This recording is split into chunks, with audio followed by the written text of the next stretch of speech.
यह आज 7 जून 2025 के लिए आज का पुरुषार्थ, आज का प्रयास से मुख्य बातें हैं जो प्रजापिता ब्रह्मा कुमारी ईश्वरीय विश्वविद्यालय के बाबा के ज्ञान पर आधारित हैं। बाबा के महावाक्य, पुजारी से पूज्य बनना। बाबा समझाते हैं कि हम आत्माएं अभी पुजारी से पूज्य बन रही हैं। पूज्य बाप हमें अपनी जैसा ही पूज्य बनाने के लिए आए हैं। वो हमें पवित्र देवता बना रहे हैं। आत्मा को पवित्र बनाने का मुख्य तरीका बाप को याद करना है। इस याद से हमारे विकर्म विनाश होंगे और हम पुजारी से पूज्य बनेंगे। मृत्युलोक का विनाश और पावन दुनियाएं।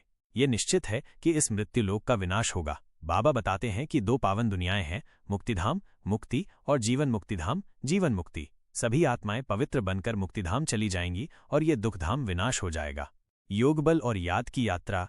मुख्य बात है योगबल से अपनी आत्मा को पवित्र बनाना। बाबा को याद करने से हमारे विकर्म विनाश होते हैं। ये याद की यात्रा ही सबसे महत्वपूर्ण है। हमें पुराने शरीर से कभी परेशान नहीं होना चाहिए, क्योंकि हमें इसी शरीर में रहकर बाप से वर्षा विरासत प्राप्त करना है। हम आत्माएं हैं और ये शरीर हमारा रथ है। दैवी गुण धारण करना और स्वयं की जांच। दैवी गुण धारण करने के लिए हमें सावधानी मिलती रहती है। अपनी प्रगति की जांच करने के लिए हमें साक्षी होकर देखना चाहिए कि हम कहाँ तक पुरुषार्थ कर रहे हैं। अपने सिर से व्यर्थ का बोझ उतारना है। सिर्फ याद ही आवश्यक है। जो आत्माएं शिव बाबा की याद में शरीर छोड़ती हैं, वे स्वर्ग में आती हैं और उन्हें योग के अनुसार फल मिलता है। मुख्य बात है चलते फिरते जितना हो सके याद में रहना। लाइट का अभ्यास और स्वयं पर ध्यान।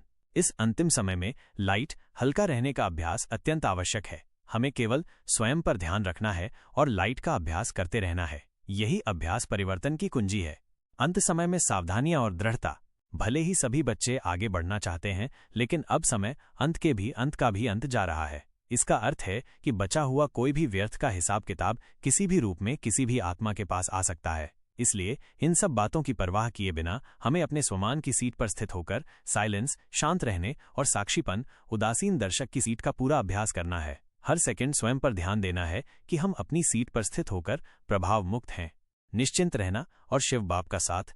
हमें घबराना नहीं है, बल्कि दृढ़तापूर्वक लाइट का अभ्यास करते रहना है। हमें ही परिवर्तन करना है और हम ही परिवर्तन करता है। सबसे महत्वपूर्ण बात यह है कि केवल हम बच्चों के साथ शिव बाप हैं। इन बातों पर अटूट निश्चय रखकर निश्चिंत होकर आगे बढ़ते रहना है। हमारा लक्ष्य कभी भी सामने आ सकता है,